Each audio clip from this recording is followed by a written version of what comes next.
Hi, this is Dr. Newman, and here today we're going to talk more about literary theory, and in the near future I'm going to do a video on what we mean by theory when we're talking about literary theory, because it's a little bit different than like when we say like the theory of evolution or the theory of gravity. We're using theory in a different way, so I'm going to define that in another video. But today we're going to talk about one of our first systematic literary theories that came about in the 20th century, and that's Russian formalism. Now, Russian new criticism isn't really a literary theory so much as a collection of like techniques and principles. There's no kind of overview of like what art should or should be. I mean, there's some commitments that emerge, but not in the way that does in Russian formalism, which came around in Russia in the 1910s in the revolutionary period. This is from the early 20s. This art here looks strikingly modern, but it's from 1924, and it's an example of a movement in art that was called Russian Constructivism, which shared with Russian formalism a number of aesthetic commitments to, like, you know, making things new, and that was part of just the revolutionary spirit of the time. Yeah, Russian formalism. Let's do this. Overview. We've got Roman Jakobson and Viktor Shklovsky, two of the key figures that we're going to talk about. There are other Russian formalists, but for the purposes of this class and for kind of an elementary understanding of literary theory and criticism, these are the two big guys that you need to know about. Russian formalism, or as they call it in Russia, formalism, dumb joke, emerged in the 1910s as one of the first modern movements in literary theory. It focuses, as you might expect, on formal aspects of literature. And if you want a review of what that means, you can go and watch the new criticism video. But it's a focus on like technique, on poetic devices, on structure, on the language, the surface of the language in a lot of ways, rather than the content, so to speak. Formalism posits a fundamental opposition between ordinary and literary language. There's something different about the language of poetry and fiction and drama than there is from the language that we use to write letters to each other or newspaper articles or technical writing. Some key ideas in Russian formalism that I think are the most important in terms of its influence on subsequent literary theory and criticism include the idea of defamiliarization, emphasis on literary technique, and autotelism, which is a nice fancy word for the idea that art's purpose lies within itself, not its external meaning. Art for art's sake is another way you might say this if you want, although that has other associations with it. And I'm going to take you in a little more deeply into all of these things here. We're going to talk about Shklovsky first, who wrote a article in 1917 called Art as Technique, which is really kind of very influential on a lot of subsequent literary theory and criticism in the 20th century. It introduces the concept of defamiliarization, or as they call it in Russia, ostranenie. I have no idea whether I'm saying that right. I was just doing a movie Russian accent. So in this, he talks about kind of changes our notion of what art and artists do and what poets do. He writes, Shklovsky does, the works of poets are classified or grouped according to the new techniques that poets discover and share, and according to their arrangement and developments of the resources of language.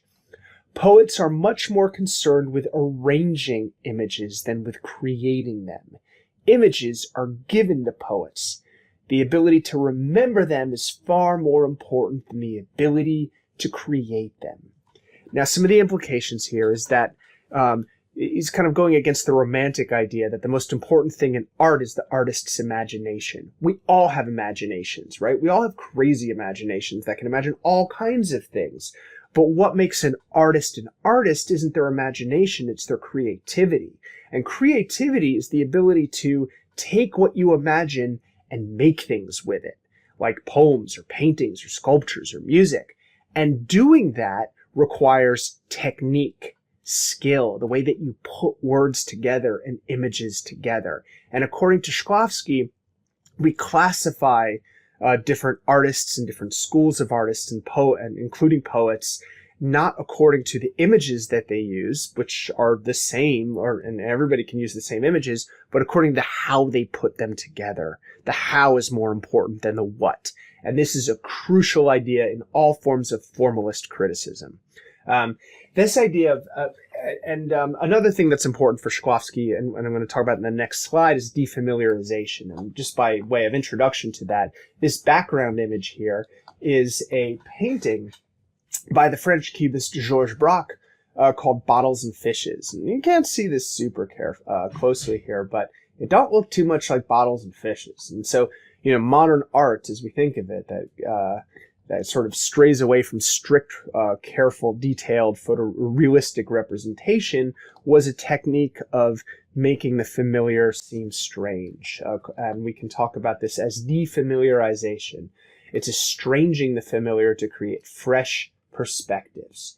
Shklovsky writes that art exists that one may recover the sensation of life. It exists to make one feel things, to make the stone stony. The purpose of art is to impart the sensation of things as they are perceived and not as they are known. The technique of art is to make objects unfamiliar, to make forms difficult, to increase the difficulty and length of perception, because the process of perception is an aesthetic end in itself and must be prolonged. Art is a way of experiencing the artfulness of an object. The object is not important. So when you see, for example, a black square, you go, okay, it's a black square, whatever, who cares? But if you take a black square and you paint it on a canvas and put it in a museum, then you're like, wow, like what is that black square? What's it doing in my head? What am I seeing when I'm seeing a black square, right? It makes this a familiar shape, this familiar color, something different, something other. And for Shklovsky, this is one of the most important things that art can do. It restores our perception so that, when you look at, anything, a car, a face, a person, a building, you don't just immediately slot it into, okay, what can I do with that? What does that mean to me? What does it need from me? What do I need from it? But you stop and focus on your perception of the world. And this is a way of restoring the power of our senses. This is a crucial idea in art in the 20th century. I want to give you another example of this in poetry. That comes from around the same time, a school of literature of poetry called Imagism. So Ezra Pound wrote a poem. Ezra Pound, by the way, not a great guy, anti-Semite, big Mussolini stan. We don't like Ezra Pound as a person, but I do like his literature. Problematic fave, beyond problematic. He's a fascist, right? Anyway, he wrote a poem called "In a Station of the Metro," and he writes the following: "The apparition of these faces in the crowd, petals on a wet black bough." Right? Okay. What is this about? Is this about a crowd in a metro station, a subway station? Right? Is it about flower petals on a branch that are wet and are shiny and pretty? Is it about both? Is it trying to say anything about anything? I think what it's just trying to do is to try to just recall an intense sensory perspective of two different things, to just sort of draw attention to the way that language itself mediates sensation to us. And I just had this little painting by Edvard Munch here that just sort of makes me think of this. These two works of art, this poem and this work of art, make me think of each other in the way that they defamiliarize the experience of being in a crowd of strangers. Imagism was a poetic movement, a vogue that flourished in England and in America between 1912 and 1917. The typical Imagist poem is written in free verse. That is, there's no set stanzaic or metrical pattern, and undertakes to render as precisely, vividly, and tersely as possible, and without comment or generalization, the writer's impression of a visual object or scene. Often the impression is rendered by means of metaphor, or by juxtaposing, without indicating the relationship, the description of one object with that of a second and diverse object. And so it's just putting these images in front of you in order to sort of create this sensation of focusing on what it is to experience an image, really.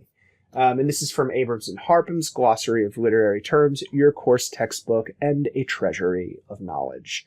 Let's talk then a little bit more about what what poetry does and the role of language, and why poetry is especially capable of this kind of defamiliarization. Let's talk about Roman Jakobson, the goated one of my heroes, an absolute giant of the 20th century. He was a pioneering figure in linguistics, literary criticism, and anthropology. He was influenced by the American semiotician and philosopher Charles Sanders Peirce and by the Swiss linguists Ferdinand de Saussure. He in turn influenced Claude Lévi-Strauss and Roland Barthes. And Saussure, Lévi-Strauss, and Barthes are all going to be key figures in structuralism. Wait for that video to drop a little later on. Jakobson developed the key idea in both criticism and linguistics of markedness, of usages or features of language that draw attention to themselves by deviating from ordinary practice. So that if I walk into a classroom and I say greetings and salutations instead of hello, that sort of draws attention to itself, right? It's marked. You notice it. The idea of mark is related to remarkable, like that I'm going to remark about that because that's different. It's marked as something. And marked features are also distinctive features, which have an important role in communicating meaning in all kinds of language. And the idea of distinctive features in language is a foundational concept of all modern linguistics to the present day. One last note on Jakobson before I get into his ideas is that he was kind of a badass. He got out of Moscow in 1920 when he didn't like the direction that the new communist government was taking, and he went to Prague, where he became the center of another circle of thinkers, the Prague Circle in linguistics. Had to flee there in 1939 because the Nazis took over, and he got to New York by 1942, where he would meet and influence a number of thinkers, many of them, like him, refugees from Europe, like Claude Lévi-Strauss, about whom more later. Anyway, let's talk about one of Roman Jakobson's most important contributions to literary theory, which is his idea of the 6 functions of language. I made a table here in which I'm going to tell you the names of the functions, how they work, and an example. So let's talk first. The first function is the referential function of language. And this is sort of our what we kind of every day, in an everyday way, imagine that is the basic meaning of how language works, by telling us what is or isn't there. Referential refers to the world. So, for example, I might invoke the referential function of language when I say, there is pizza in the common room. The second function of language is the expressive function of language, and this shares our feelings or opinions.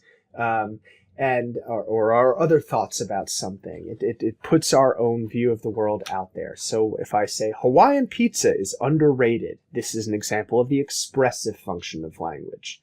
Don't at me. 3 is the conative function of language. That's a funny word. It comes from the Latin conor, which means to attempt, strive, or try. The conative function of language is the use of language to attempt to influence, call, command, or compel others. If I say to you, hey, save a slice for me, that's the conative function of language. I might also say, hey, go ahead and have a slice. That is also the conative function of language. You're trying to influence somebody else's behavior. Another example of another function of language is the metalingual or reflexive function of language. And this is when we use language to talk directly about language itself. If I say, what do you mean by that?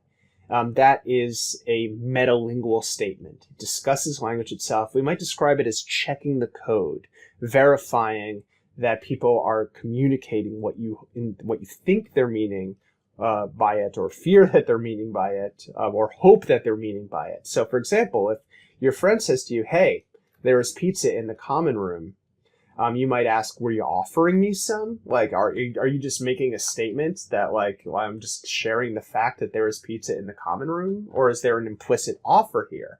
And this is, and checking the code, checking to see that somebody meant what you think they meant, is the metalingual function of language. The 5th function of language is, and here's another word I love, the phatic function of language. The phatic function of language is language for the sake of interaction. It's checking the channel. It's the, like, hey, nice weather we're having, or like, hey, I hope you have a good weekend, or Or did you catch the game last night? How about those Chiefs, Mahomes, blah, blah, blah, right? And this is just language for the sake of establishing connection with each other. It may seem trivial, but this is actually one of the most important functions of language. If you've ever been in a really awkward roommate situation, if you've ever been given the silent treatment, you realize how important the phatic function of language is. Just the way we talk to each other, just to continuously reaffirm our connection to one another is super important.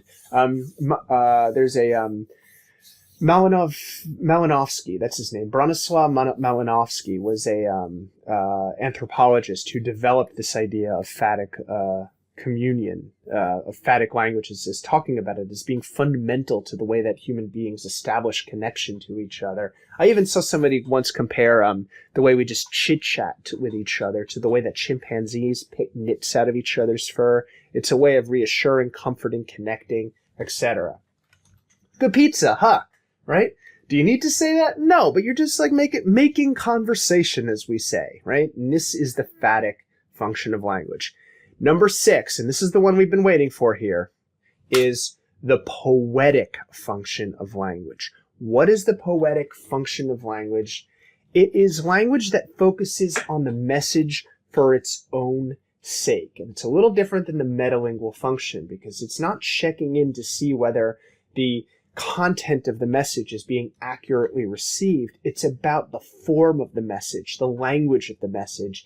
It focuses our attention on the code itself and not what is the message that the code is trying to communicate. So I found this online in a K-12 website, in a list of poems about pizza. That you can download the version of the PowerPoint that's just the PowerPoint and follow the link if you really want to.